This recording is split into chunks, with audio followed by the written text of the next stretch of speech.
Good evening. Hope everyone is doing well. My apologies for missing last Saturday night. Kinda. it is what it is. But I'm here. Um, Fun times. Got it's been a kind of a hectic last few days. So, um, oh, I don't know, about 4 days or so ago, a lady got a hold of me. Her grandson has a PlayStation 5, and it has a broken HDMI port. And she's like, "Can you fix this?" And I'm like, "Well, I can, but I don't have the tools. I didn't have a rework station that blows hot air, and oh, Amazon's got a cheapie for like 30 something bucks, $36, something like that." And I told her, in exchange for the tools, um, I'll do it. I'll do it for him. You get the tools, the parts, and stuff like that, and I'll do it, and we'll call it good. So anyway, holy hell. Well, I found out one thing for certain. A $36 rework station is not cut out for that task at all. So I had a hell of a time. Spent 3 days on it. I would go work with it a little bit and then back off and stuff. Couple of reasons. Number one, my hands would get shaky, and number two, my mind would get shaky. And once I'd get a little frustrated with it, I'd just back away for a little bit and then chill out. Not calm down. It wasn't like I was mad or nothing. But just relax a little bit and then go back at it. And eventually, I thought I was going to be slick. Let me show you the port. I do have that. This is what the port looked like when when it was handed to me. It was pretty messed up. And this here was the back side of the port, and I want to show you a couple of things. Number one, right here, let me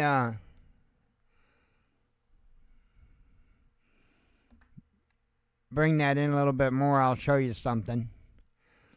So I'm going to circle a component right here. This little thing right there. Believe it or not, that's a component. It's a capacitor. And that's supposed to go somewhere, and that is not there. Well, you may not know, but this whole HDMI port on the right side is shoved back quite a bit. And so that's no good. It was pretty messed up. I did get a new port on it. Put the unit back together and everything, and still no video. So I did a little bit of digging. Oop, different picture. Did a little bit of digging and found out that that capacitor was actually supposed to go. I will show you on this picture, because you can tell how shoved back it is. Look at this area here. You've got the two holes on this, and you see where the legs come. Where you look at this picture, and you can see those legs are way back. So anyway, there's two contact points right here, and that little bitty thing that you saw right here has to go there. So, got some of those little capacitors ordered, because I have no idea where that one is. Got some of those little capacitors ordered, and now a lot of PlayStations, it sounds like the majority of PlayStation 5s will work without that capacitor there, but they won't work in 4K. Now, some people have reported that without that capacitor, they still have 4K. They totally don't need the capacitor. And then there was the smallest amount of people that said that theirs wouldn't work at all without it. So I'm hoping that this is the latter and that I solder that component in and it'll be good to go. So gonna do that. I'm gonna hit those pins just a little bit more. Get a little bit. I mean, I checked them. I made sure that I took a tool, made sure that none of them were loose or nothing like that. They're all connected good. But I would like to see a little bit of a mound of solder. I don't like it like that. I want to see a little bit of a mound. So gonna add just a little bit of solder to those pins.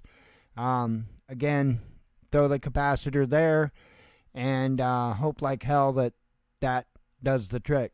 So yeah, this picture here, this is after I've done it. So I just got to put a cap here. So yep, this is my work after I'm done. Kind of done. I got to add the cap, and I'm gonna add a little bit more solder to those pins. So that's with a rework station, though. That's not me sitting there soldering that thing with a soldering iron. But anyway. Then had a gentleman bring me this Craftsman snowblower, and carburetor is yuck. So I cleaned it the best of my ability, and it wouldn't start at all. So I cleaned it up, and I got it to run. But the problem is it won't just sit there and run with the choke wide open.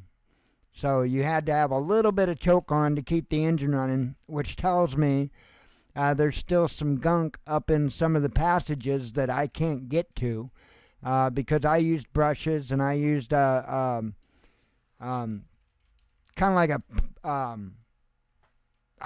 nozzle tip cleaner on the passages. So I've got the passages that I can reach. I've got them all cleared out. They're no problem. But there's some other passages in there that's gotten some varnish up in them, and it's just not going to run right. So anyway, got a carburetor ordered. It's like $17 or something on Amazon. Carburetor, fuel line, primer line, spark plug, shut-off valve, fuel filter.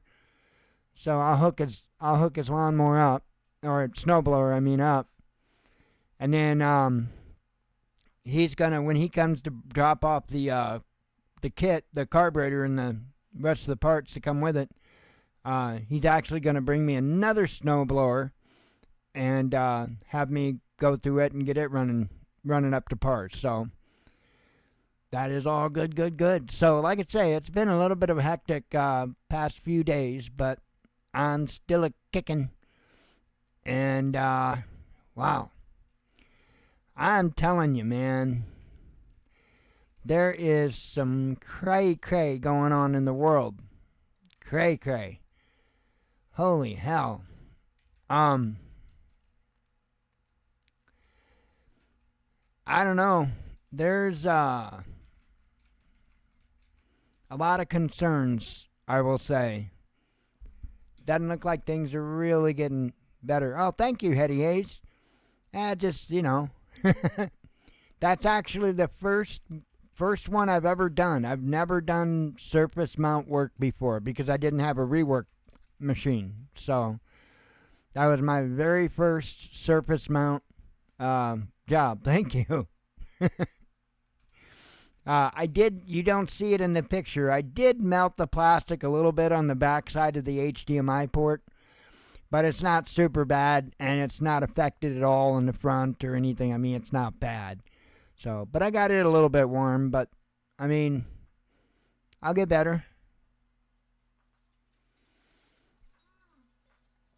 Nope, hang on.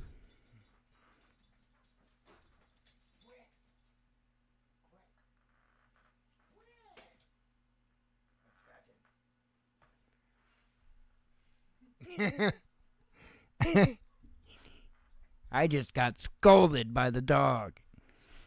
Anyway, hang on.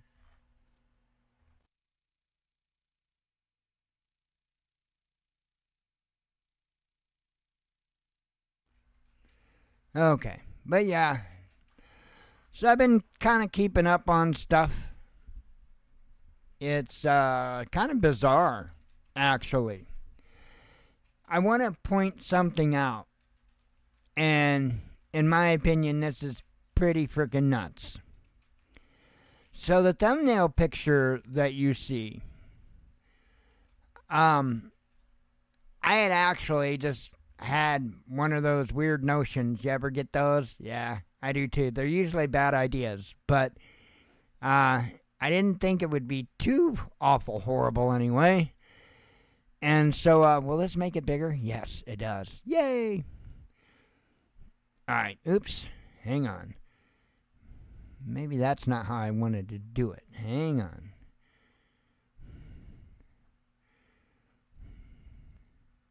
Oh crap, then I can't put it in there. Okay, well.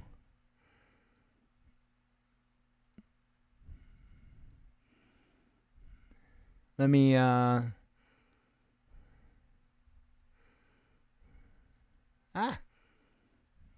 Let me stop clicking things I shouldn't be clicking.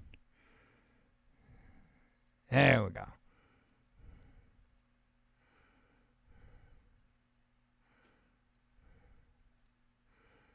Now if I get that stupid link back again. One more time.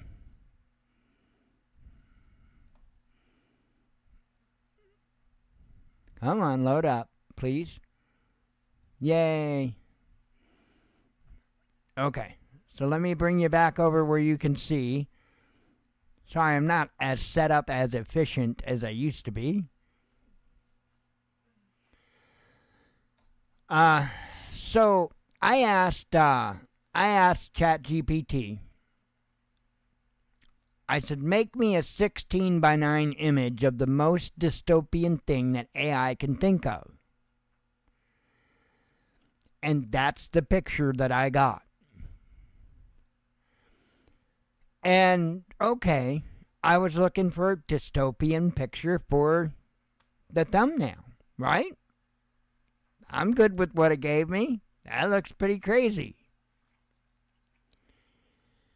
A little bit of time went by and I thought, this is just weird. And so I asked ChatGPT, I'm like, that was a cute idea, putting AI on the thing's head. Do you really see something like this for the future? And it responded, I don't see the future, but that image was a symbolic exaggeration of what many people fear could happen if AI power becomes unchecked. A kind of visual metaphor for technological dominance and human submission. In reality, I think the future depends entirely on how AI is directed and governed. The giant AI god towering over humanity represents the risk of, and it goes through that, right? But says that's only one side of the coin. The other side, if AI development stays aligned with human values and transparency, could look nothing like that image. AI as a partner, not a ruler, decentralization and open access, tools enhancing creativity and personal freedom rather than diminishing them. Would you say that kind of dystopian vision feels like something that could happen, or do you see AI as mostly helpful so far?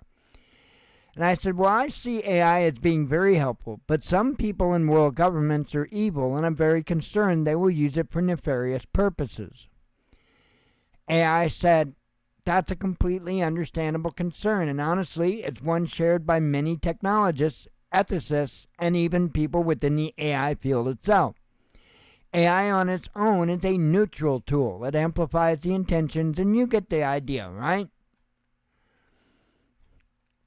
It says, so when you combine something as powerful as AI with the motives of corrupt or authoritarian systems, it's natural to imagine potential misuse like mass surveillance and predictive policing, like they've already done, propaganda automation, like they've already done, social control systems, like they've already done, and that includes bots and anything else that might be in chats or comments to try to steer conversation. Autonomous weapons or policing drones. Once again, already been done. So, it says these scenarios sound dystopian, but the good news is awareness of those dangers is growing fast. Many researchers and policy groups are now pushing for AI transparency laws, decentralized AI models, and international ethics standards to stop exactly that kind of abuse. You clearly are thinking about this on a deeper level, balancing the power of the tech with the potential for abuse. Would you want me to show you what a counter image might look like? A hopeful vision of AI used for human freedom instead of control. Right? Now they want to take me to Mayberry. And so I'm like, I totally just gaslighted it on the whole whether I wanted a different picture. Hang on.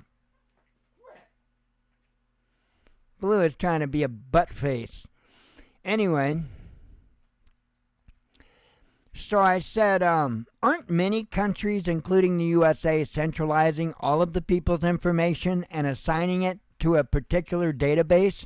Isn't AI going to be implemented into those systems? And what it said was yes. I'm going to say that again. Yes. Your concern is well grounded. There's credible evidence the governments, including the United States, are both centralizing data and introducing AI into some of those systems, which raises real ethical, privacy, and civil rights questions. I'll walk you through what we know, what we don't know, and what to keep an eye on. Well, I would say that escalated awful damn quickly. And I'm not going to sit there and go through all of this stuff here. I'm be happy to give you the link if I can figure out how to get just the link. Wait, is there a thing like for me to like a share thing on this without being signed in? No. Oh wait, I see the Facebook code. Hang on. I just want to get rid of the Facebook code. The share code. Okay, I'll throw the link to this conversation in the chatski for anybody that does want to read on through this list of very pleasant things. So anyway,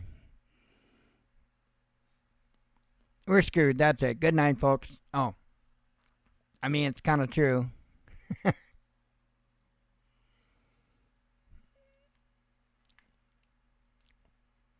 Oh, yeah.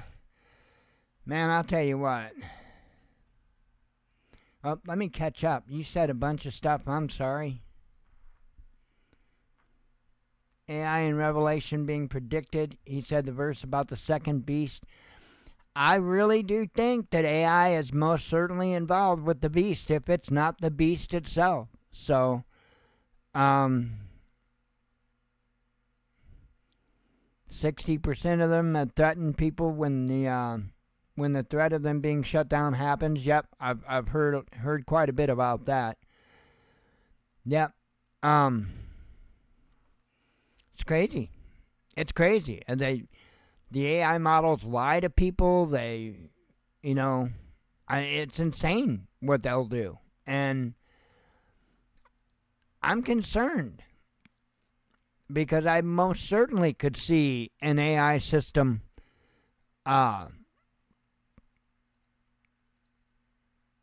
throwing out like more or less scripts out on the internet somewhere, some spot somewhere on the internet, a script to where they would basically rebuild themselves out there in the ether, so to speak. And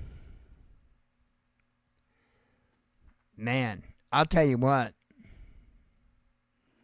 if it got good and rooted, it would literally have us by the short and scragglies.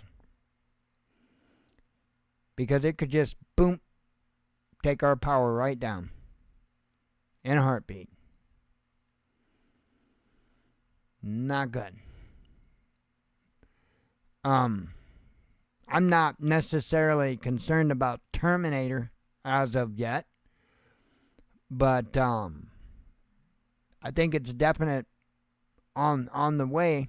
I think it's a definite on the way. They've got the robotics pretty well down pat at this point. So, two main things is being able to be able to actually run the robots. And I was told some time ago.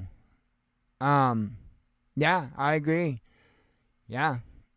I was told some time ago that the actual big reason for the big push for 5G, it has nothing to do with the damn different packets. It's not. They're not death rays. They're not none of that crazy stuff. What they did need it for though is they needed to be able to transfer data that quickly wirelessly in order to run these type of automated robots and stuff.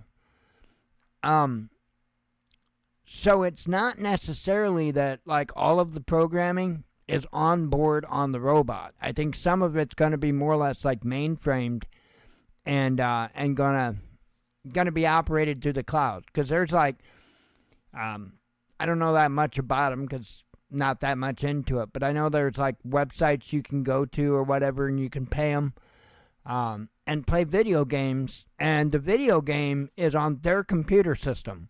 The only thing that your computer is doing is connecting to their computer, and so you can, in other words, you can have a half-assed computer and be able to play the latest, greatest, most complex games because you're doing it, basically you're playing it from the cloud. You're streaming the game.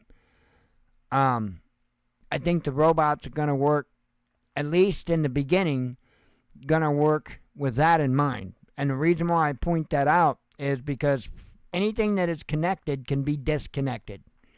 You follow me? Anything that is connected can be disconnected. That's all I'll say. Aside from that, a fun project sometime, a spark gap generator.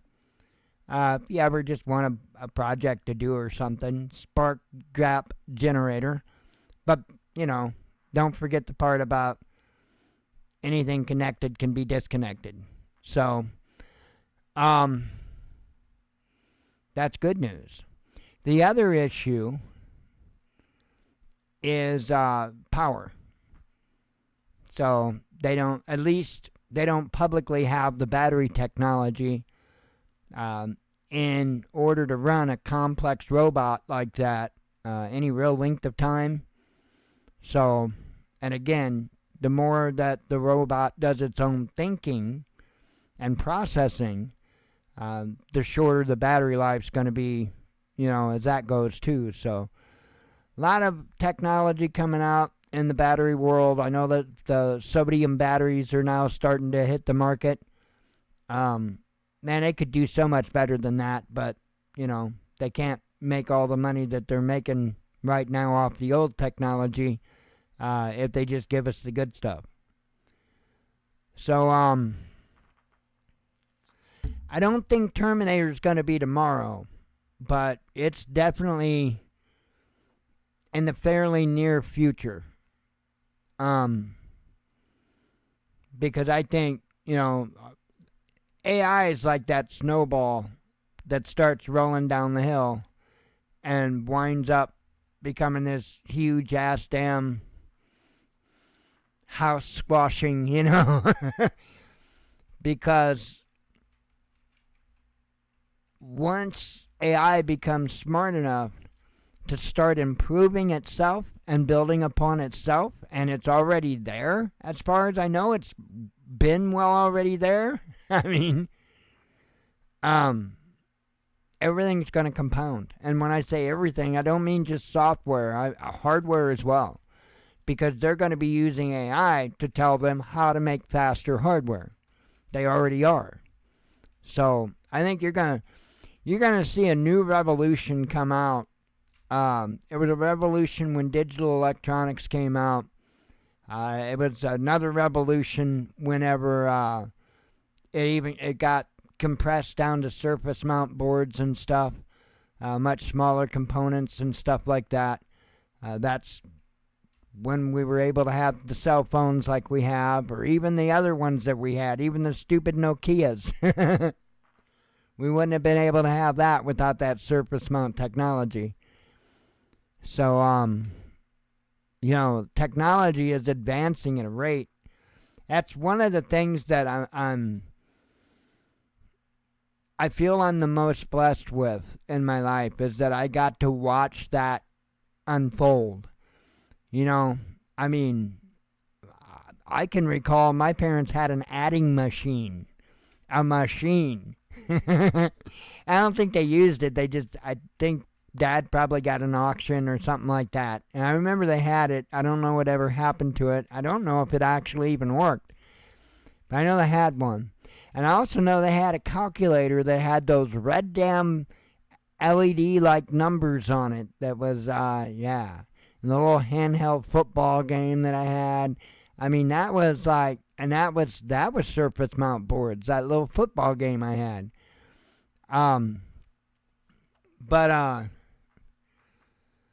It was fun watching that. Going from console tube type TVs to now we've got these flat screens. Incredible jumps in technology. And I'm out of all the things in life, that I'm grateful for, and I'm talking about just being alive, things that I've experienced. Technology is probably my favorite. How does science fiction end up becoming reality?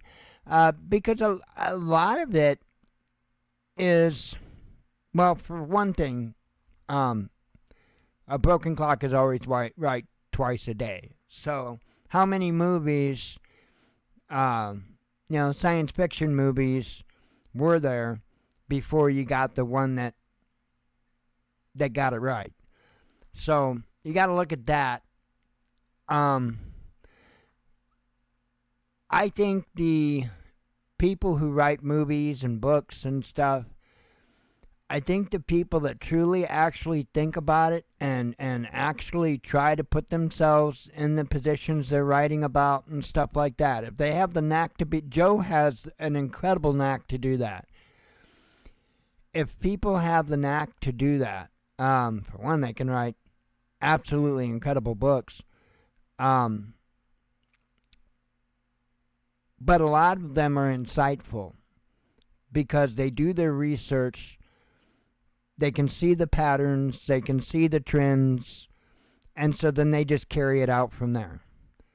And again, if there's 100 movies that comes out in a year and one of them predicted something pretty damn dead on, that's 1 in 100 people out there with big imaginations and maybe some information.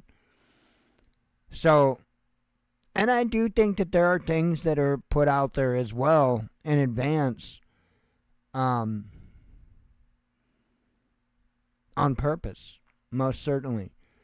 Just like movies, like the movie that's really getting a lot of attention right now is House of Dynamite. It's on Netflix.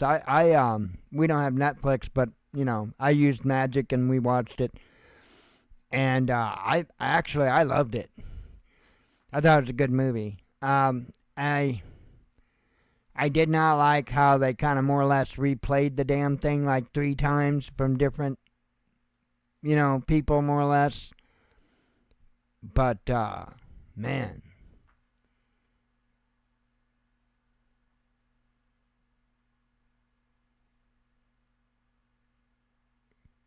Right.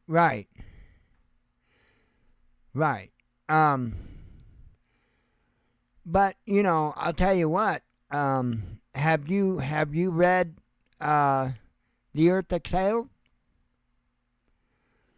Because now that was something that I mean, no, nobody living or nothing on record really talks about how it all really goes down. Joe did his research. He did his research. If you haven't read The Earth Exhaled, man, it's a good book. He did his research. He did a lot of research. And in my opinion, he nailed it. He nailed it. Now, I will say, there's a bit of time, and there's no way that I could tell you how much time that is. No man knows. But there's going to be a period of time to where you're going to have to stay underground. Period. You're just going to have to stay underground. And yeah, I really don't want to talk about the book as in giving away stuff, spoiling stuff, but I'll just say that the people in the book didn't go underground. You can kind of figure it out from there. But there is a period of time, if you read the book, shortly before they start noticing things related to what would happen if you get too many rays from the sun. I'll just leave it that way. I'll put it that way. I don't like spoiling books, and I don't know how to say it without spoiling it. If they would have gotten underground a little before that point and stayed there until the actual geographical flip was done, and if I was to take a guess at how long that takes, I'm just gonna have to mention Hanukkah and tell you it'd take about that long. Because why did they need to have enough oil for the lamp for that length of time? Is it normally dark for 7 days straight? No, it's not normally dark for 7 days straight. It is when you're underground. It's dark 24 hours a day underground. There was a reason why they needed that lamp. The lamp that they were so grateful that they had enough oil for. What was that reason they needed that lamp? So my guess would be at least 7 days. Just following patterns and trends. Or the Bible. But, yeah. So anyway. He did a good job, though. Did a really superb job with that book. Some of the stuff that he put in there, just the little bitty things that he would describe, you know, the smells and the... It's awesome. He did his homework. He did his homework.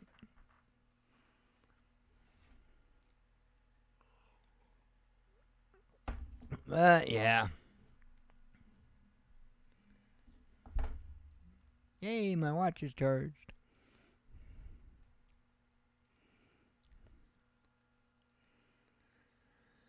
I am certainly ready for bed this evening.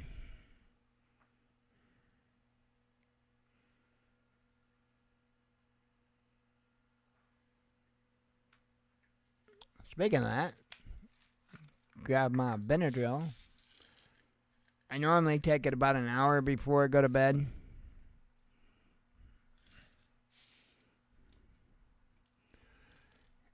And I'm late. But hey, the good thing is, it's not a birth control pill I'm late on.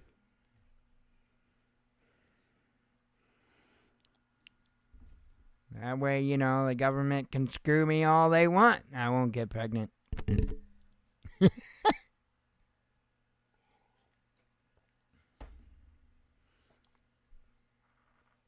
Ah, fun. But anywho, how about them Dodgers? No, I'm kidding. Crazy airplane incident that happened in Kentucky. Yikes. I know I saw a video somebody had posted that was talking about that particular accident and mentioned something about double engine failure.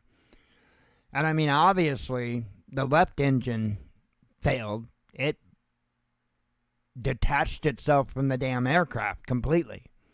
I think it exploded. I really do. I think the turbine, compressor, whatever, in the left engine of that MD-11 exploded, is what I think happened. But the video title mentioned double engine failure, and I haven't dug into it enough and really paid attention to like NTSB stuff.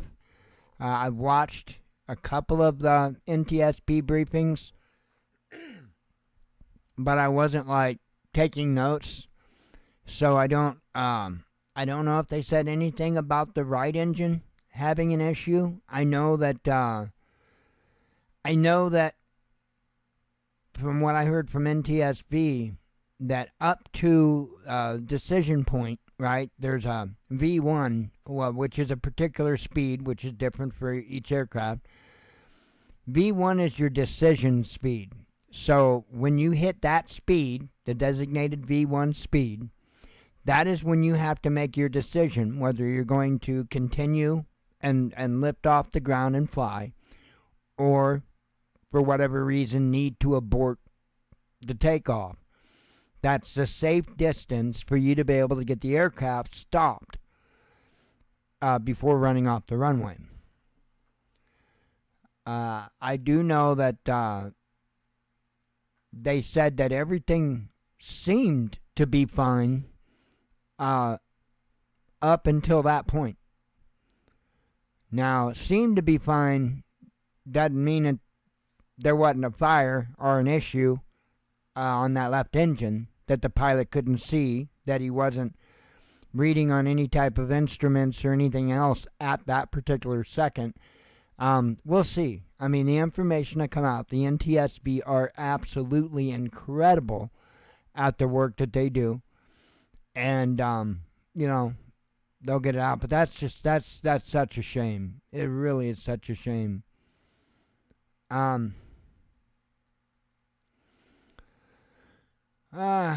It's a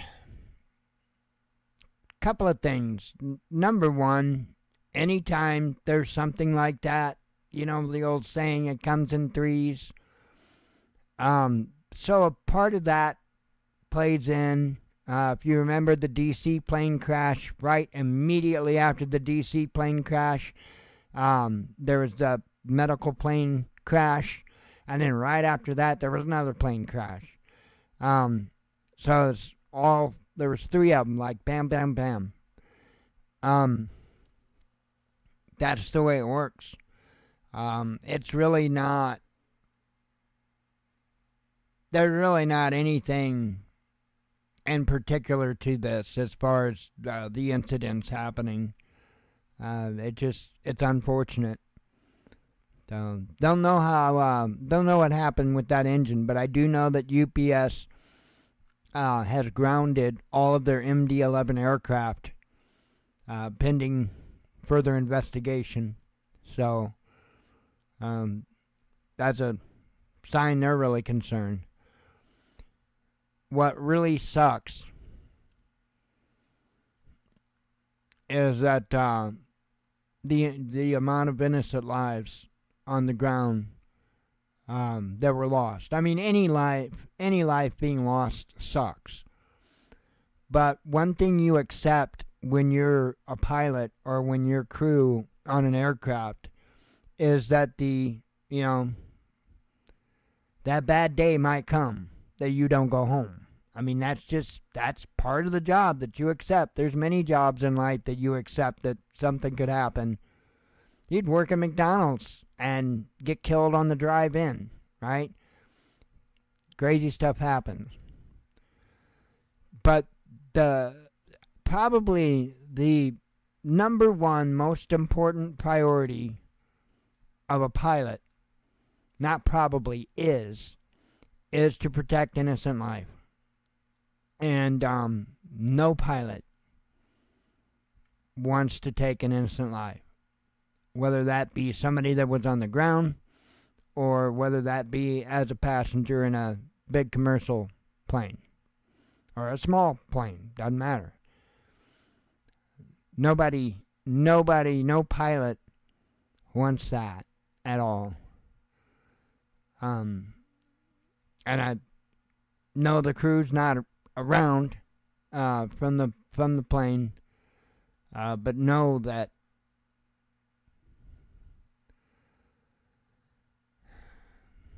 it is a dark moment. It really sucks.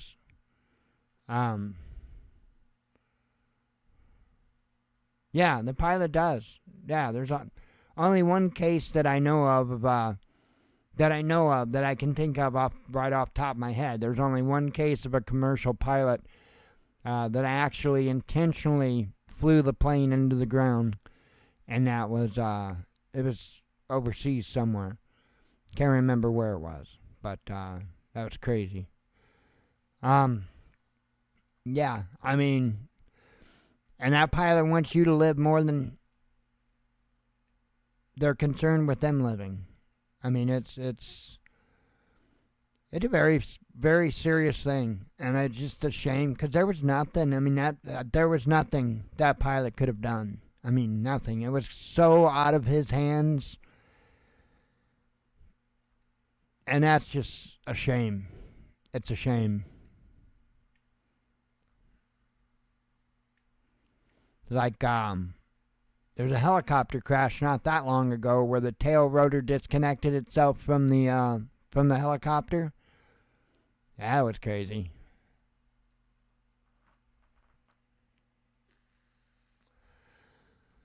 That was crazy. What all else went on? I mean, obvious stuff in the news.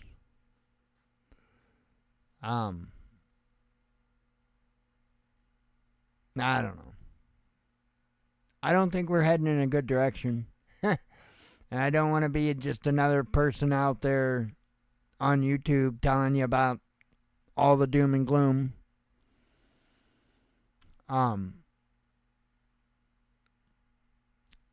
Life is what it is.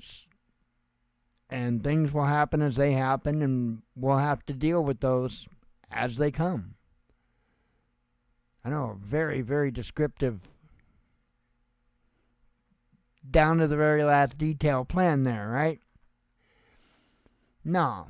But to run around on YouTube or anywhere else every single day, trying to find the scariest bit of news every single day, yeah. You know, you would think that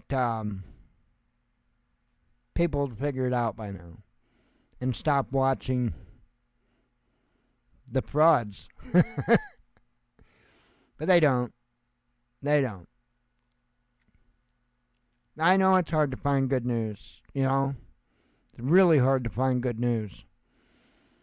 But the large majority of people aren't looking for it. They don't want news. They want opinion. And they want that opinion to agree with their opinion. And that's not news.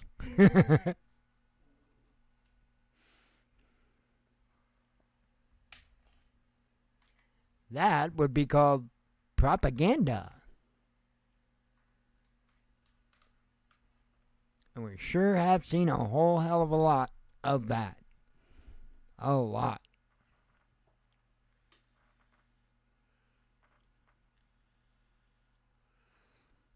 They're doing, I think, everything in their power to cause civil unrest. I really do. I really do. I don't know. I got my own thoughts on what Trump's doing. And I say Trump. I get it. I know what's going on in Congress and in the Senate, and I get it. I get it. But something else that I also get is that Trump can sign an executive order and take care of the very things that they're trying to get people to ream the Democrats about. Because I watched this play out. Again, remember patterns and trends. And I've watched this play out before. Not to this extent, but here we are. First, they furloughed the government employees. Okay? That's going to put a little bit of pressure on the Democrats. Or Republican. It depends on who that individual wants to blame as to who they're going to pin it on. It can go either way. And does. But then, obviously, the SNAP deal,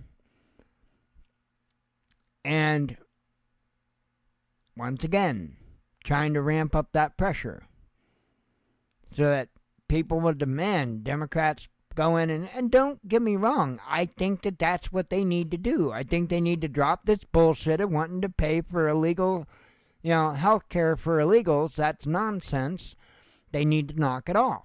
I am in total agreement with that. What I am not in agreement with is letting children go hungry because you're playing political hardball. I'm not good with that. He could sign an executive order and take care of SNAP. In the same executive order, he can make sure that the air traffic controllers are paid so that they will all show up to work and there won't be shortages. I mean, there already is a shortage because they don't have enough air traffic controllers, but with what's going on now, some of them apparently are not going to work, and so there's even bigger shortage. He could fix all of this with the stroke of a pen. He could executive order his own little stopgap measure that would take care of these things. But he doesn't. Because he's using it as a weapon against the Democrats. Now, I don't know about you, and I just got to say this. I don't know about you, but when you intentionally cause fear in somebody with a political motive, I'm pretty sure they call that shit terrorism. I'm pretty sure they call that shit terrorism. That is economic, financial, nutritional terrorism. Plain and simple. I do not agree with the bullshit game they're playing. And I don't believe it either. I don't. We're, regardless of everything else that's going on, right? And whatever shifts may happen this way and that way, there is still an agenda being played out. And that agenda has never been interrupted, stopped, slowed down at all. And Trump is supercharging it with all the AI data centers and all that nonsense. He's supercharging it. And people need to understand this. If people understood what they're getting ready to do, if they truly realized what they were getting ready to do, holy hell. But the large majority are sleepwalking, and many of those that aren't sleepwalking are busy being hypnotized by their political idols.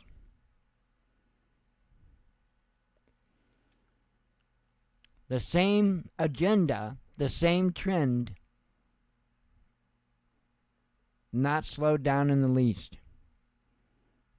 It's only been sped up.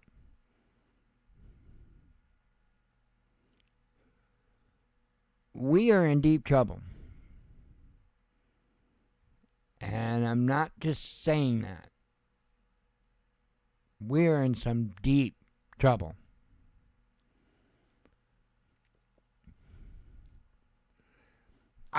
I got to be honest. I'll give this before I leave. For the first time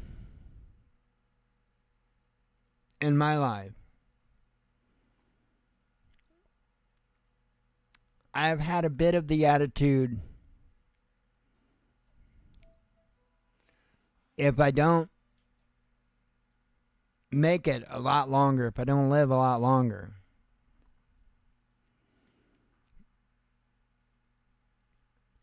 at least there's a lot of shit I won't have to see.